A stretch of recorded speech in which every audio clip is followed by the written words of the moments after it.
Boa noite, gente. Boa noite. Vamos começar o nosso aulão Descomplica a Geografia. Coisa boa. Vocês estão me enxergando bem? Estão me vendo bem? Nós temos muita coisa para conversar hoje. E vamos ter que começar em 1 hora. Porque esse Instagram aqui, ele é um Instagram com menos de 10 mil seguidores, né? Então, com 1 hora, fecha essa live. E então eu vou dar meu jeito de falar tudo que eu preciso falar aqui em 1 hora, tá bom? Estamos no nosso aulão Descomplica a Geografia. Para professores, para pais e educadores, para todas as pessoas que estão aí objetivando, né, ensinar geografia. Seja dentro de casa com seus filhos, seja porque você é professor do Fundamental 1, é pedagogo e quer um suporte para ter melhor desempenho no ensino de geografia. E também se você é professor de geografia e está buscando, né, percebendo que a forma como a disciplina geralmente é ensinada não facilita a aprendizagem dos alunos, tá? E você está buscando uma forma nova de conquistar isso daí, tá bom? Então, esse aulão de hoje é para todo mundo que eu citei agora. Quero pedir favor para vocês de irem aqui embaixo, ó, gente, no aviãozinho, tá? Tem um aviãozinho aqui embaixo, vocês podem clicar, mais ou menos, é por aqui, tá? Chama o pessoal, chama os pais educadores que vocês conhecem, chama os professores que vocês conhecem. Fala pra galera vir logo, porque essa é uma live que a gente não vai ter enrolação, a gente já vai começar, porque a gente só tem 1 hora de live.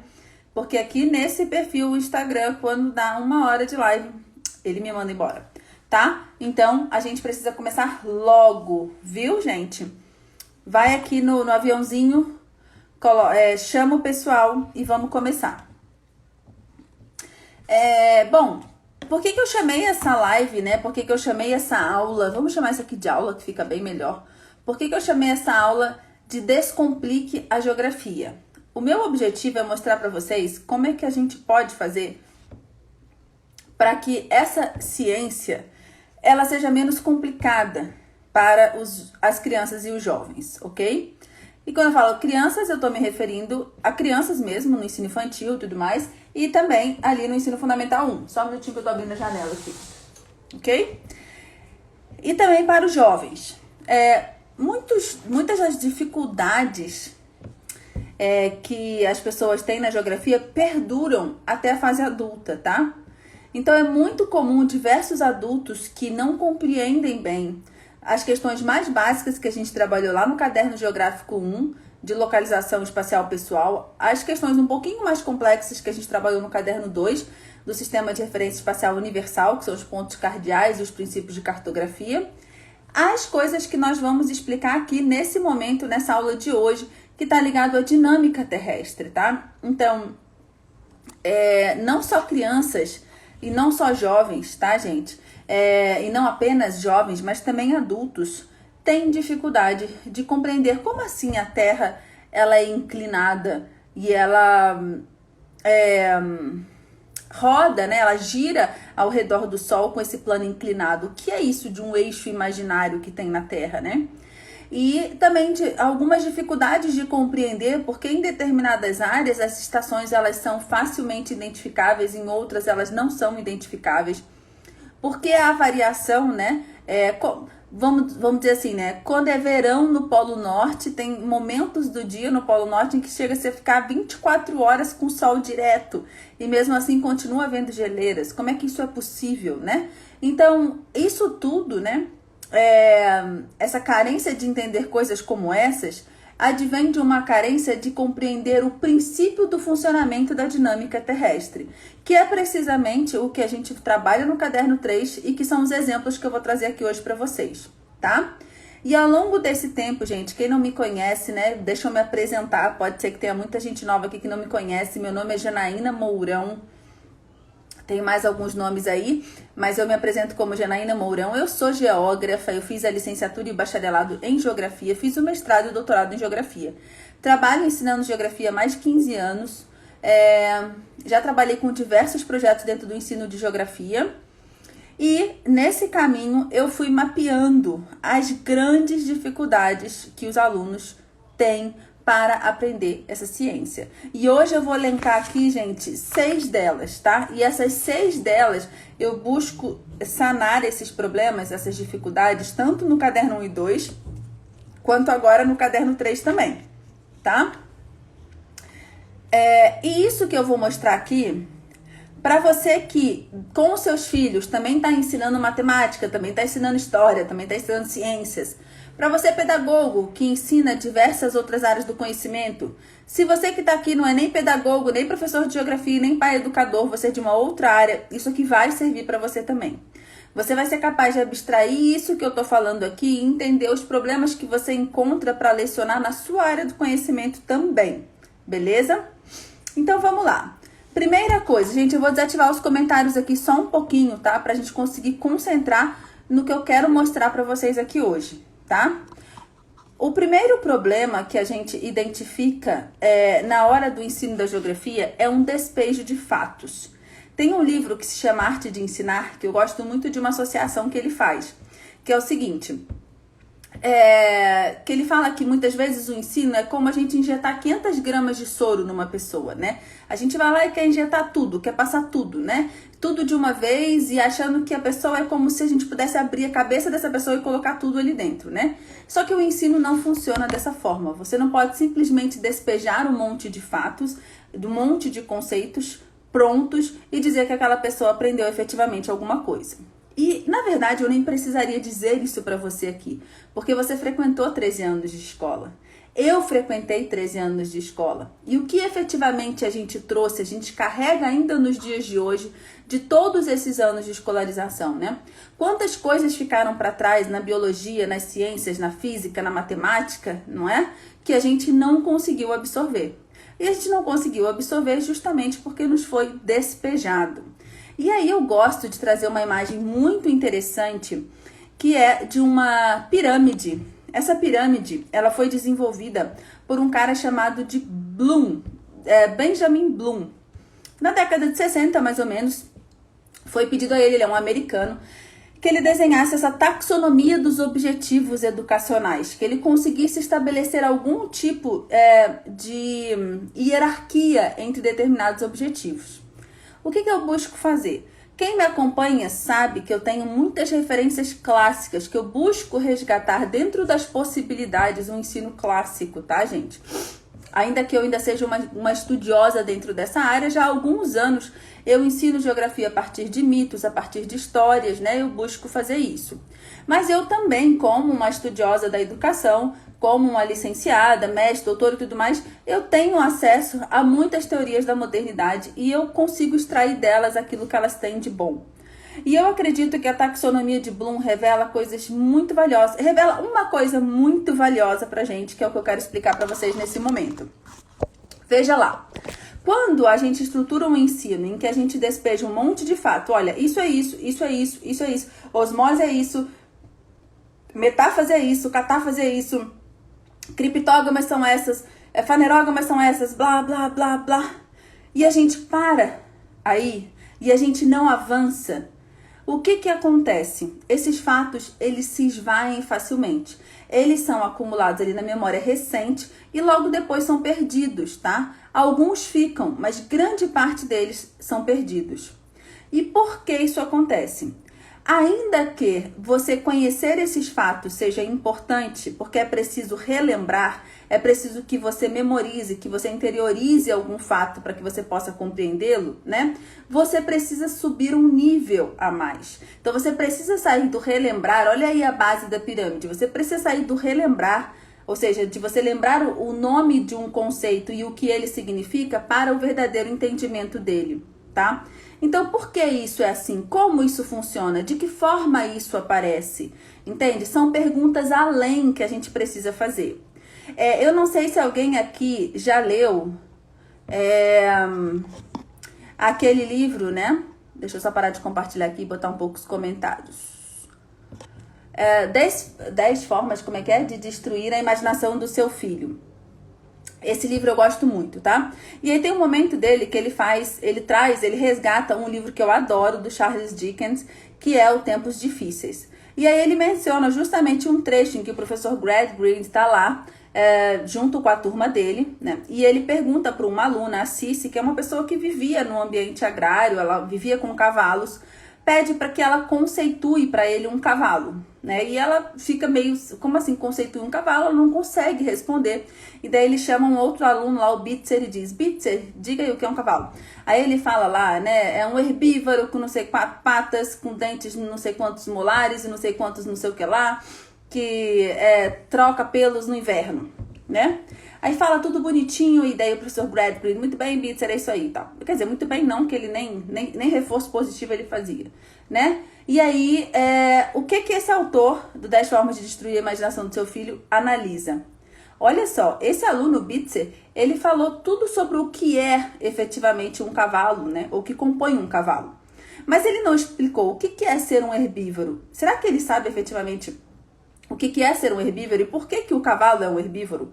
Ou por que um herbívoro precisa ter caninos, como de fato o cavalo tem?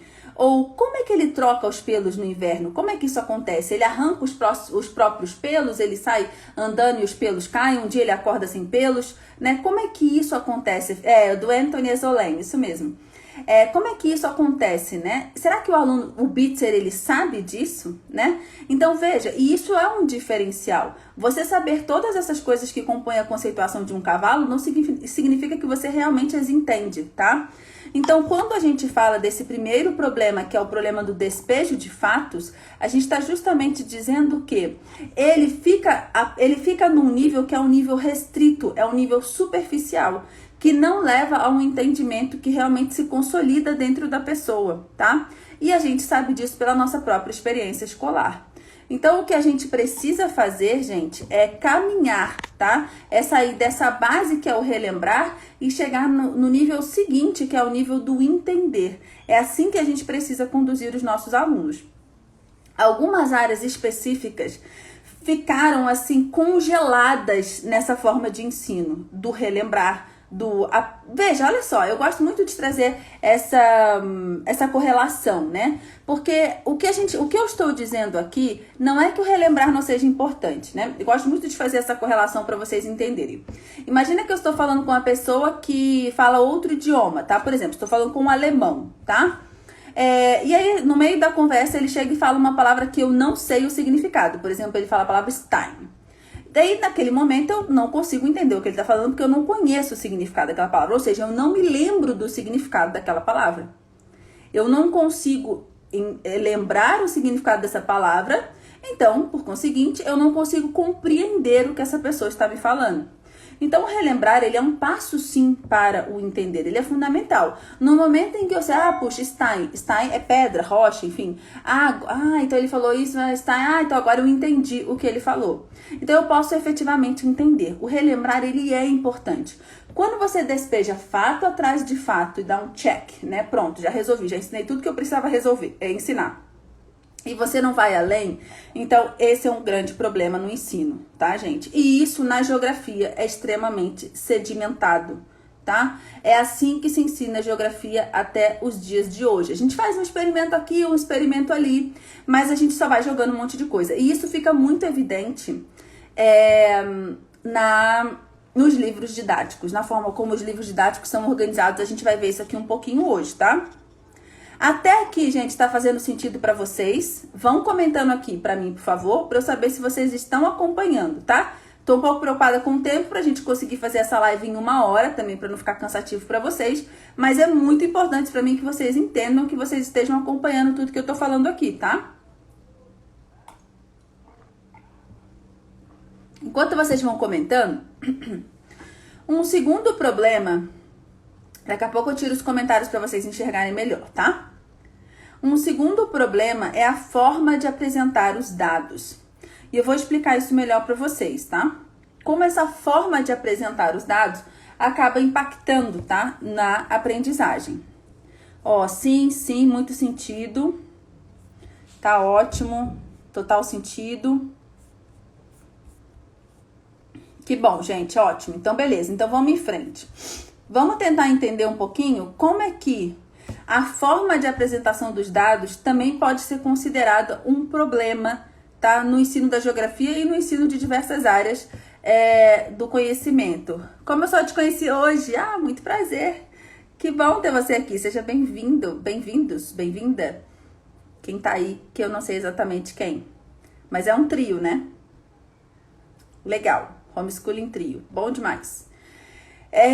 Bom, existe, gente, uma melhor forma da gente apresentar esses fatos que precisam ser apresentados, que estão no nível do relembrar e que permitem que a gente chegue no nível do entender. E a melhor forma, eu costumo dizer isso, tá, gente? Eu acho que é uma péssima associação, mas é a que eu tenho no momento. A gente não pode ser garçom. A gente não pode ficar entregando as coisas também totalmente na bandeja. A gente precisa exigir... Patrícia, legal, Patrícia. A gente precisa exigir esforço mental do aluno. O aluno, ele precisa merecer os conceitos que a gente tem para trazer para eles. O aluno, os nossos filhos, eles precisam merecer esse conceito. Se a gente simplesmente chega no quadro ou chega no papel e vai dizendo, olha, isso é isso, o movimento de rotação é isso, o movimento de translação é isso, um eixo inclinado é isso, as 4 estações acontecem por causa disso. A gente vai entregando tudo pronto. A chance disso ser esquecido, entrar por um ouvido e sair pelo outro, é enorme. Além de que isso não entra da forma ideal como se deve entrar. Depois, se vocês quiserem, vale a pena assistir um vídeo que eu coloquei no YouTube, tá? Do Geomaravilhamento, em que eu falo justamente sobre esse processo de ensinar geografia e eu explico isso correlacionando com a história do Robinson Crusoe. Então, como é que é a forma ideal, gente, de se aprender geografia? Como é que é, ou qualquer outra coisa, né? É quando a gente vive um processo especulativo. A gente está diante de alguma coisa que a gente não entende e a gente sente necessidade de entender, né?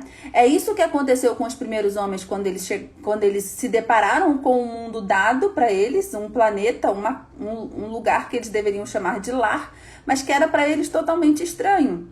Então, o que é isso? Que planeta é esse, né? Como é que ele funciona? Então, eles começam a observar, veja, tem um sol, não sei nem o nome sol, né? Tem uma luz que aparece no céu todos os dias e essa luz me aquece. E, ao mesmo tempo, ele vai embora também todos os dias. E aí aparece uma outra luz. Só que essa outra luz que aparece, de vez em quando ela é um círculo e de vez em quando ela mal se vê, né? Tem momentos em que há coisas que estão em cima do sol, né, ou à frente do sol, que são as nuvens. Ele começa a observar. E aí o que a mente humana vai fazendo? A mente humana vai especulando, né? Ela vive um processo de espanto, de maravilhamento. Por isso esse perfil se chama geomaravilhamento. Ela vive um processo de querer entender, de sentir necessidade de compreender as coisas como elas são. Né? E a mente humana tem total condição de compreender as coisas como elas são, né? Porque a mente humana, ela não é igual ela é muito além do cérebro de um computador, vamos colocar dessa forma, né? Porque o que o computador é capaz de fazer? Armazenar dados. Se a gente trata as nossas crianças e os nossos jovens como um computador, ou seja, faz com que eles sejam apenas armazenadores de dados, a gente não está usando todo o potencial deles e nem mesmo está conduzindo o ensino da forma apropriada para que eles se motivem, para que eles tenham a necessidade de aprender, para que eles amem aprender, sintam aquele desejo de fazer parte daquilo que eles não compreendem. Eles não vivem isso, então isso é um grande problema, né? E aí os jovens ficam apáticos, sem vida, sem vontade de estudar, porque eles não sentem necessidade de aprender. Então, antes da gente despejar conceitos prontos, a gente precisa gerar essa necessidade de aprender. O início da metafísica de Aristóteles, para mim, é um dos melhores inícios de livros, comparado ao início da Ana Karenina. Eu adoro.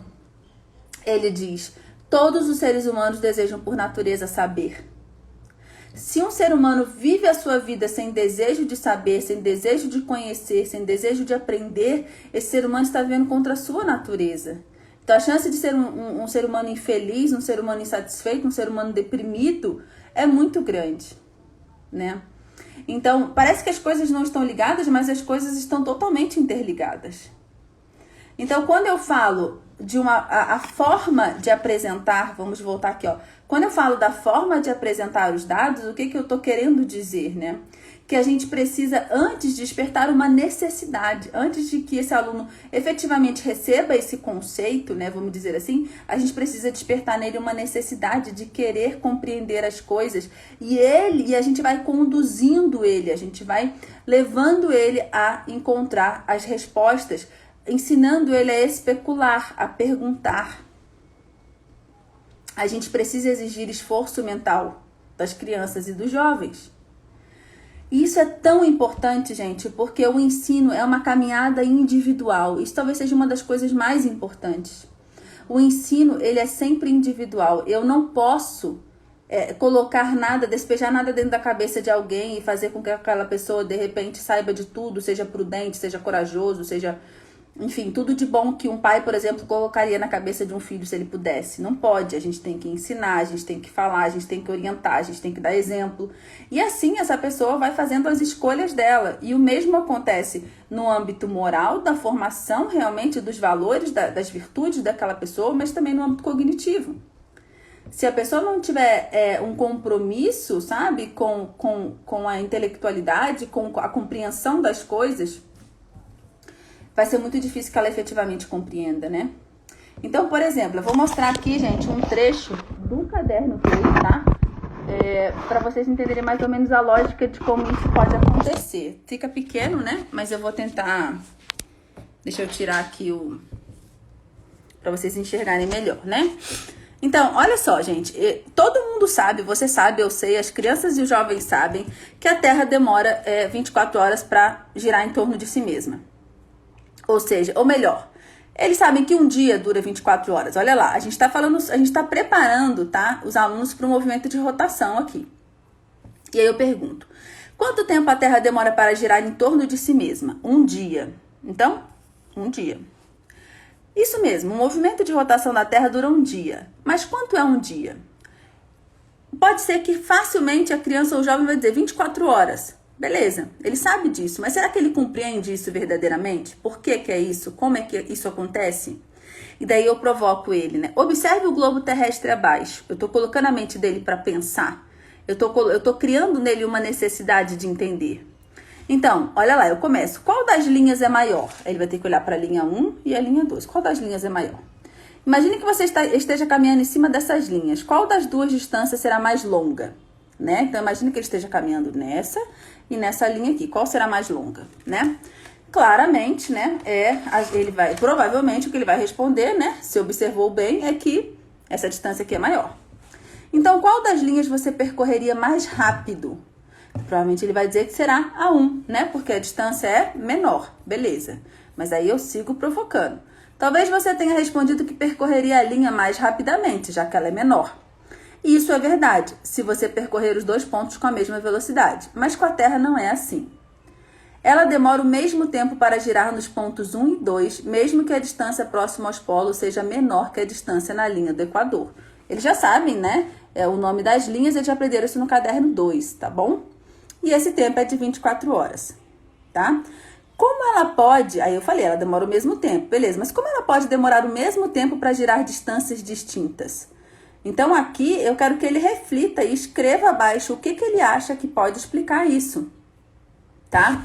Eu faço só uma revisão ali de qual linha é a linha do Equador, só para ter certeza que ele tá lembrando.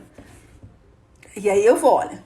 Acertou se você disse que ela gira com velocidade menor nos polos e com velocidade maior na linha do Equador. É isso mesmo que acontece. E aí eu continuo a explicação. Vocês estão vendo que... O que é isso que eu tô mostrando para vocês? Que é por meio do caderno, né, gente? Eu posso fazer isso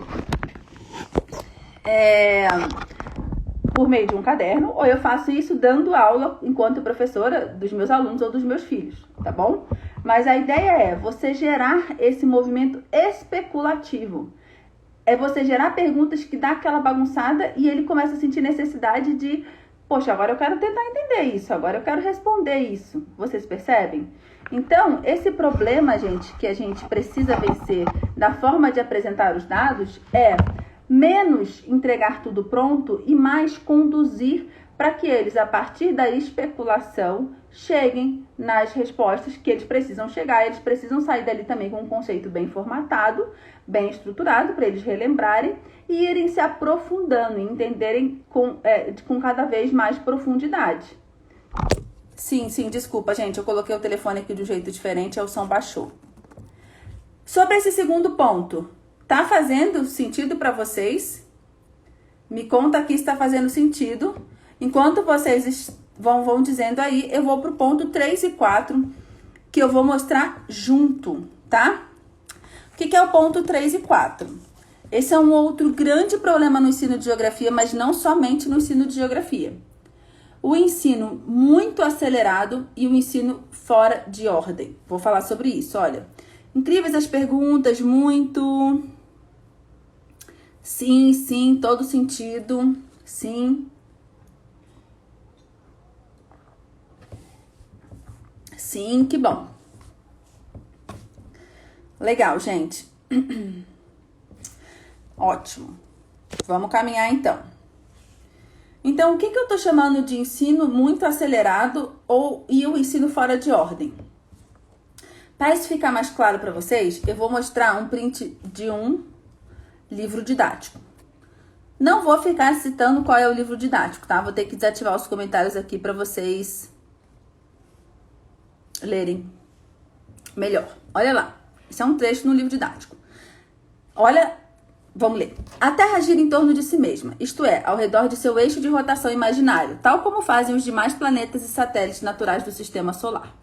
É chamado movimento de rotação, que dá origem ao dia e à noite na Terra.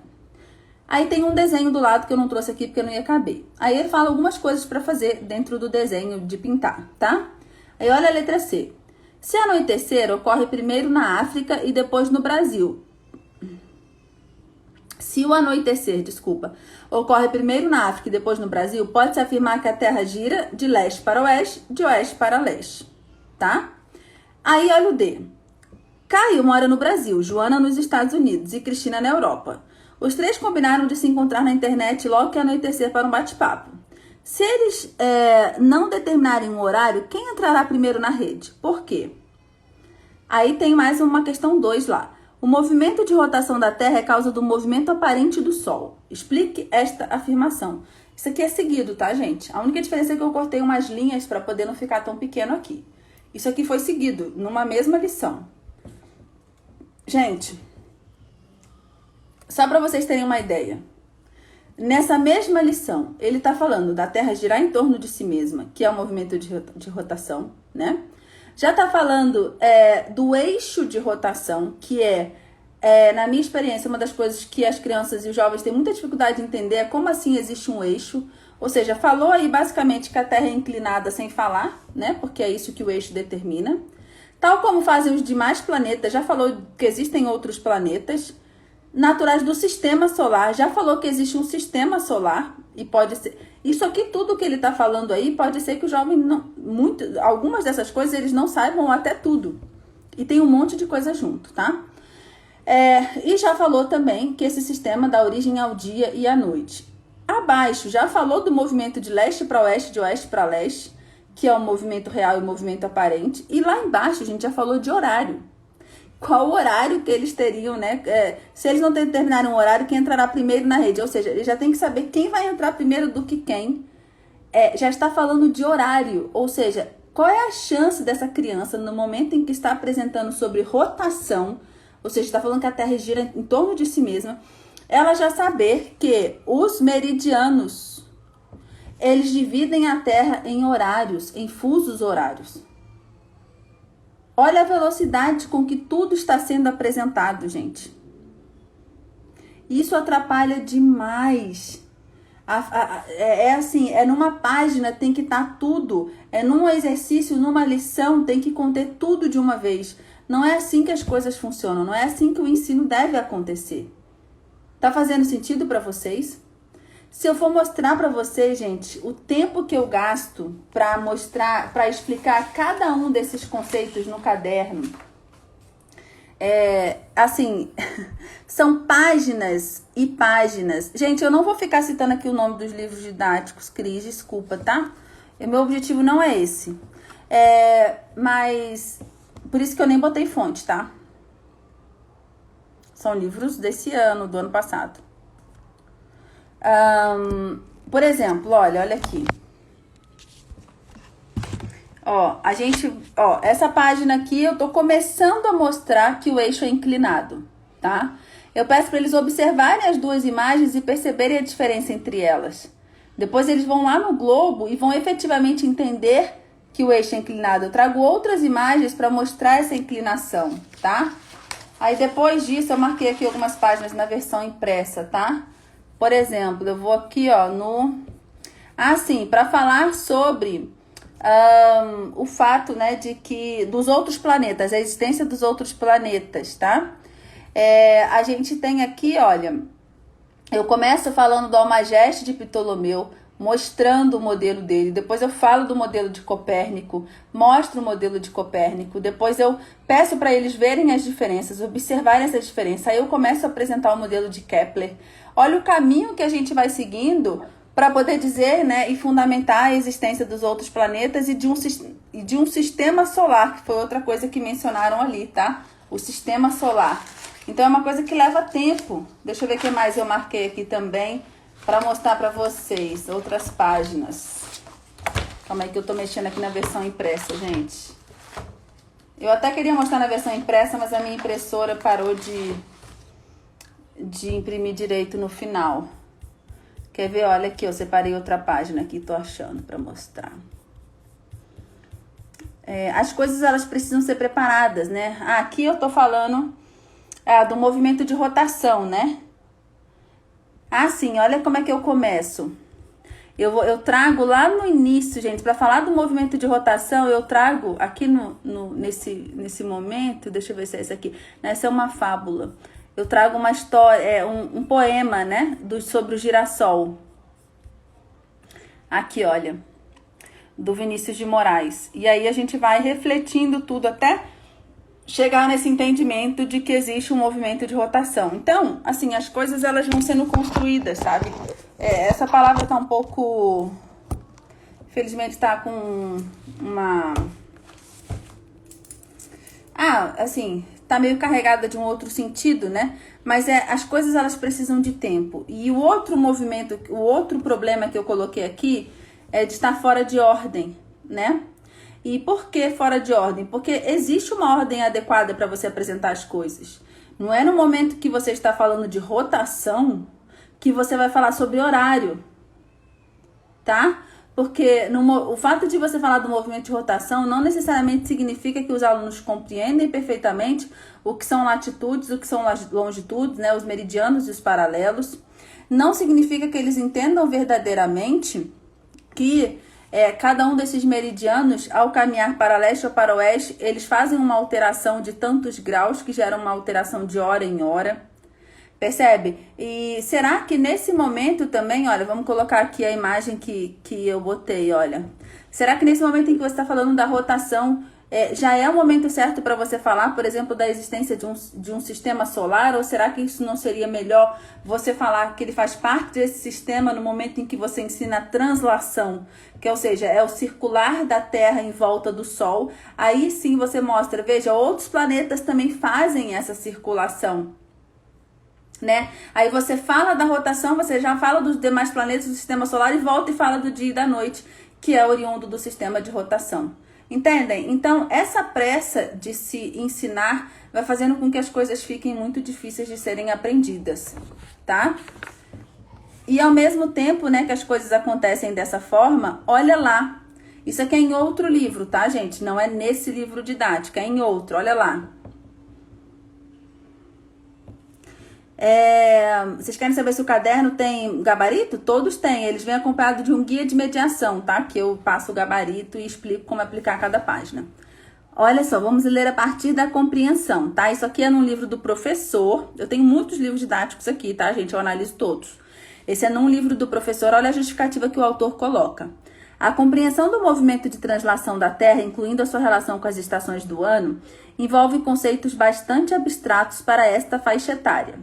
Esse aqui é um livro da 5ª série, tá? 9 e 10 anos de idade. Ou seja, ele está compreendendo que para uma criança de 9 e 10 anos, compreender verdadeiramente o movimento de translação e as estações do ano é muito abstrato. O que eu discordo, isso para mim é subestimar a inteligência de uma criança. Por essa razão, optamos por não detalhar a influência da incidência dos raios solares na superfície da Terra. Então, por causa disso, eles optaram por não detalhar, tá, a questão da incidência que é um elemento fundamental para você entender, tá, as estações do ano. É você entender que porque o eixo é inclinado, durante o solstício de inverno, durante o solstício de inverno no hemisfério sul, os raios estão incidindo sobre o trópico de Câncer, por isso é verão no hemisfério norte, e que durante o solstício de verão no hemisfério sul, os raios estão incidindo sobre o trópico de Capricórnio, por isso é verão aqui. Isso é fundamental, senão você não entende verdadeiramente o que são e por que as estações do ano ocorrem, tá, gente? Aí, por essa razão, então, optamos por não detalhar a influência da incidência dos raios solares na superfície da Terra nas condições de temperatura ambiente, blá. Aí continua explicando, tá? E aí, olha só, como é que eles resolvem, então, ensinar isso daqui. Pra não ficar muito abstrato, tá? Aí eles resolvem ensinar exatamente dessa forma aqui. É isso que tem sobre o movimento de translação dentro do livro. Ao mesmo tempo que gira em torno de seu eixo imaginário, a Terra realiza um movimento ao redor do Sol chamado translação. Uma volta completa do planeta ao redor do Sol dura cerca de 365 dias. Eu já falo, um ano. Conforme a Terra se move ao redor do Sol, a maneira como a luz solar atinge as diferentes partes do planeta vai se alterando. Isso dá origem às estações do ano, primavera, verão, outono e inverno. Cada estação do ano dura 3 meses. Veja abaixo a posição da Terra em relação ao Sol em cada estação no Brasil. Aí bota só como está no hemisfério sul. Que não é só no Brasil, tá, gente? Ele coloca no Brasil, mas é no hemisfério sul. Mas aqui na lateral, ele fala que é do hemisfério sul. Aí, olha lá, a passagem de uma estação para outra pode fazer com que os dias se tornem mais frios ou mais quentes. A duração dos dias e das noites também muda. Isso acontece porque a quantidade de calor em cada parte da Terra depende principalmente de como a luz solar chega até ela. Então, veja lá. Para evitar que o aluno tenha contato com uma coisa muito abstrata, que segundo eles não vão dar conta de entender, olha a forma que eles resolvem ensinar o conteúdo. Mais abstrato do que isso, gente. Você lê o parágrafo, você tem que ler, você tem que reler, porque tem tanta coisa dentro de um mesmo parágrafo, e essa imagem, e junto com todo esse texto, não ajuda a entender. Então, se o problema deles era o nível de abstração, eles deveriam ter tornado isso o mais concreto possível. E não foi isso que eles fizeram. Eles colocaram um monte de coisa junto e, na verdade, isso dificultou muito a compreensão, né? O que esse livro fez, na verdade, tem muita ligação com aquilo que é o ponto 2, que é a melhor forma de apresentar os dados. E essa é uma forma que ficou muito complicado, né? Quer ver? Deixa eu desativar aqui rapidamente o comentário de novo. Olha lá. A passagem de uma estação para outra pode fazer com que os dias se tornem mais frios ou mais quentes. Beleza, isso aí dá para entender. Aí vai lá. A duração dos dias e das noites também muda. Aí ele já pode pensar assim, sério? Então quer dizer que no inverno e no verão a duração dos dias e das noites muda? Porque se a gente for tomar como referência grande parte dos brasileiros, né? Eles percebem isso muito pouco, não é verdade? A gente percebe que está amanhecendo um pouquinho mais cedo agora, que está anoitecendo um pouquinho mais tarde, mas no geral, a não ser que você esteja realmente ali na região sul e mais ainda para o extremo sul do país, a gente percebe pouca variação entre o inverno e o verão do dia solar, né? Então, isso acontece mesmo? É diferente de um garoto que mora na Inglaterra, que no verão anoitece 4 horas no inverno anoitece 4 horas da tarde e no verão anoitece 9h30 da noite. Não, gente, calma aí, eu falei ao contrário. Não, falei certo, é isso mesmo. É o inverno 4 horas da tarde e no verão 9h30 da noite, né? Então isso aqui ele já pode, e ele não pode pensar, mas por que as estações variam, né? O dia solar, a quantidade de calor, né? E ele ainda vai trazendo outras informações. Então, isso tudo, gente, faz esse ensino acelerado, né? E as coisas também estando fora de ordem e fora de um caminho que faça sentido, dificulta muito a aprendizagem da geografia, tá? E aí acaba que a grande parte das pessoas, grande parte de nós terráqueos, conhecemos muito pouco da nossa casa, que é a Terra. né? E há ainda dentro da geografia aqueles que se dizem, não, isso aí é geografia física, isso é da geografia humana, né? Essa é uma divisão que começou dentro da USP e que prevalece ainda no Brasil. Inclusive, eles ainda têm lá o departamento de geografia física, geografia humana e tal. Como se, na verdade, a geografia física não fosse para todos, assim. Todos nós deveríamos compreender como a Terra funciona. Todos nós deveríamos entender a dinâmica terrestre para fazer qualquer tipo de conclusão no nosso dia a dia. Conclusões que, inclusive, podem garantir a nossa segurança. Como, por exemplo, será que eu devo ir para uma cachoeira nesse momento? Né? Ou será que é um período que tem risco de tromba d'água? Se você conhece o mínimo de dinâmica terrestre, você sabe responder isso. Né? Então, e outras tantas coisas, né? Não é simplesmente porque eu preciso saber e conhecer como funciona a Terra. É porque é mais do que isso, né? É você ver a dimensão da perfeição que esse planeta tem e valorizar e respeitar.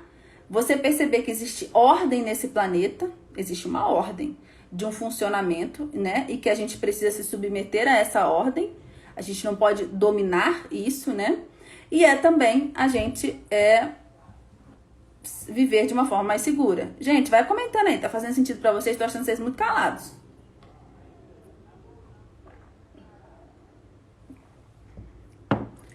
O quarto ponto, gente, ou o quinto, na verdade, o quinto ponto é que não envolve a observação, tá? Então, infelizmente, o ensino de geografia, ele fica dentro da sala de aula, a gente fica ali parado dentro da sala de aula. A gente tem o planeta todo fora de nós, esse planeta maravilhoso, e a gente fica ensinando dentro da sala de aula, né? A gente fica lá desenhando, enquanto tá chovendo lá fora, a gente fica desenhando no quadro os tipos de chuva que existem. Então, assim, isso é uma questão que a gente precisa resolver. A gente precisa levar as crianças e os jovens para irem ver o mundo, para observarem, para tirarem conclusões a partir da observação. Vou dar um exemplo de uma atividade aqui do caderno 3, tá, gente? Olha lá. Que bom, gente, que tá fazendo sentido. Olha só. Essa é uma atividade que a gente tá falando dentro do alvorecer, sobre o alvorecer e o anoitecer. Está começando sobre o amanhecer. O momento em que o sol nasce é chamado de amanhecer ou alvorecer. Acorde cedo para observar esse momento. Isso aqui é muito importante de fazer. Para que direção você precisará olhar? Ele já tem que saber que ele vai precisar olhar para o leste. Que cores você viu? Então, ele vai dizer as cores que ele viu. Escolha na sua caixa de giz ou lápis de cor quais das cores representam melhor o que você observou, para pintar cada uma das cores que ele viu aqui, tá? Aí eu digo, para sua observação funcionar, acorde antes ou durante a aurora. Desse modo, você poderá ver o sol nascer logo no início. Mas espere, né? O que é a aurora? Eu trago a definição do dicionário. Aí, olha que legal. Eu trago um trecho de Hamlet, do William Shakespeare. Né? Um momento em que o fantasma aparece lá e tal, e aí o personagem diz, mas vede, a aurora com seu manto rubro passeia sobre o orvalho além do morro. Oi? Ah, eu tô abafando o som? Ah, tá, desculpa, gente, eu abafei o som. Eu botei o dedo aqui. Então, mas vede, a aurora com seu manto rubro passeia sobre o orvalho além do morro. Ponhamos fim à guarda. Sou de aviso que os fatos desta noite os transmitamos ao moço Hamlet, pois por minha vida esse espírito mudo há de falar-lhe. Olha que legal, né? A gente trazendo com uma contextualização muito importante. Aí eu vou perguntando, o que é esse manto rubro? Você também viu esse manto rubro quando você avistou o amanhecer? E vou fazendo outras perguntas, né? E para consolidar ainda mais, olha lá, eu trago uma observação de uma obra de arte, né? O quadro, né? Soleil Levant, ou Alvorecer, do Monet, para ele ver essas cores e ver o quanto que essas cores estão similares às cores que ele observou. Olha que coisa legal, gente. Olha que coisa bonita. Então, eu só tô falando sobre o amanhecer. Aí você pode perguntar, precisava da Janaína gastar 4 páginas para falar sobre o amanhecer? 5, né? Porque ainda tem uma página de recurso aqui sobre o Monet. Para mim, precisava. Por quê? O que eu fiz? Eu fiz com que ele observasse a natureza. A partir da observação da natureza, ele identificasse determinados elementos e depois ele cruzasse isso com a arte, com a literatura e com as artes visuais. Olha que maravilha, né? Por quê? Ele não está começando a observar o mundo, ele não é o primeiro ser humano a observar o mundo, né? William Shakespeare observou o mundo, Monet observou o mundo, né? E o que eles viram? Então, deixa eu complementar o meu olhar sobre o mundo com o olhar que outros seres humanos já tiveram e expressaram, né? É a ideia do Bernardo de Chartres de subir nos ombros de gigantes, né? É a gente também se valer daquilo que já foi caminhado por outros seres humanos. Por fim, gente, né? A gente vai dizer aqui que o ensino de geografia ele não é interdisciplinar. E isso tem a ver com o que eu acabo, inclusive, de mostrar para vocês, né? Que é esse uso de literatura, uso de artes visuais. E isso eu faço ao longo de todos os meus cadernos e faço também quando eu estou dando aula efetivamente para crianças, jovens ou para os meus filhos, tá bom? Eu me valho muito disso. Então, aqui eu posso até mostrar um outro exemplo, né? Olha que legal. Deixa eu parar aqui o compartilhamento, né? Eu boto um poema do Olavo Bilac, o Verão. A partir da leitura desse poema, vamos lá. O verão é o quê? Quente ou frio? Ele diz isso daqui, né? Ardente, né? Por exemplo. Aí, escreva um breve texto explicando como o poeta descreveu o verão. Então, a partir do poema do Olavo Bilac, ele vai tirar daqui adjetivos, ele vai tirar daqui elementos, né, que o Olavo Bilac obteve para descrever o verão, né? Para que ele mesmo possa começar a compreender melhor o que é o verão. Percebe, gente? Então, é isso tudo que eu queria falar para vocês hoje. Então, essas são, tá, gente, vamos dizer assim, as grandes dificuldades que eu visualizo no ensino de geografia e que eu viso superar nos meus materiais didáticos e também na minha prática como professora e eu criei o Geomaravilhamento para ajudar vocês nisso. De novo o som ficou abafado, gente? Já mudei aqui. Esse suporte aqui a gente tem que mudar. É o maridão dando a dica aqui. Então, criei para isso, tá, gente? Eu aplico com os meus... Assim, não aplico ainda com... Meu filho mais velho tem 4 anos, né? Eu tenho um outro que vai fazer 3 anos e tô grávida agora, né? Aguardando uma menininha. Mas eu aplico com os meus alunos, já tenho relato de vários pais educadores. E com os meus filhos mais novos, eu aplico outras coisas que eu venho dando dicas aqui no Instagram. Não vou poder desenvolver isso aqui agora, mas vocês tendo dúvidas, quem tem filhos mais novos também, podem me falar. O caderno 1, a partir de 6 anos, o caderno 2, a partir de 7, o caderno 3, a partir de 7. Tem que seguir o caderno na ordem. Gente, não é assim, eu acho que o caderno 1 é muito básico, acho que não vai funcionar, acho que não precisa, já vou começar do 2. Não tenha pressa, gente. O caderno 1, ele resolve lacunas muito importantes. O caderno 2, outras lacunas muito importantes. E eles dois preparam para o 3, tá? É uma ordem mesmo, são 3 cadernos básicos. E eu vou dizer para vocês que esse caderno 3, ele ficou aqui, deixa eu mostrar o tamanho para vocês, ele tá frente e verso, tá? Ele ficou com 194 páginas, tá? Então, eu optei por não inserir algumas coisas que eu gostaria de inserir. Estou realmente achando que eu vou fazer um 3.1. Porque eu falei que são 3 cadernos básicos, então eu não posso lançar o 4. Estou realmente pensando que eu vou fazer um 3.1 mais na frente, só para dar algumas aprofundadas em outros pontos que eu acho que pode ser legal. Mas isso aqui já tá redondo, já tá muito bom, já vai atender. Vocês certamente vão aprender muito também. Vocês vão ver assim, nossa, cara, como é que eu não entendi efetivamente como é que as coisas aconteciam. Quando eu falo que o caderno é a partir, ele é a partir mesmo. Eu tenho um relato de vários adultos que fizeram o caderno 1. É claro que eles deixaram de lado aquelas atividades que são muito infantis, né? Claro, não tem problema. E eles falaram, gente, eu tinha problema com direita e esquerda mesmo. E eu resolvi. Entende? Então, é a partir mesmo. Eu brinco que o caderno 1 é de 6 a 106 anos, o caderno 2 de 7 a 107 anos e o caderno 3 de 7 a 107 anos. Sim, ele vai gostar de fazer um. Aí o que você vai fazer? Ó, a Angel Melo perguntou, você acha que o de 13 vai querer fazer? Primeiro que você vai dizer pra ele que é importante que faça, né? E segundo, o que você pode fazer? Na hora de você imprimir mesmo, você já pode. O importante é você imprimir uma atividade de cada lição. Você tira aquelas lições que são, por exemplo, de circular, coisas assim. Mas existem atividades dentro do caderno 1 que são super complexas, que o seu filho de 13 anos vai ter dificuldade de fazer. E você também. Porque o meu trabalho aqui, eu não subestimo a inteligência das crianças, entende? Então, existe dentro do caderno 1 tanto de complexidade para uma criança de 6 anos. Talvez lá na frente, algumas dessas crianças até precisem retornar e fazer algumas atividades, o que é ótimo também para relembrar.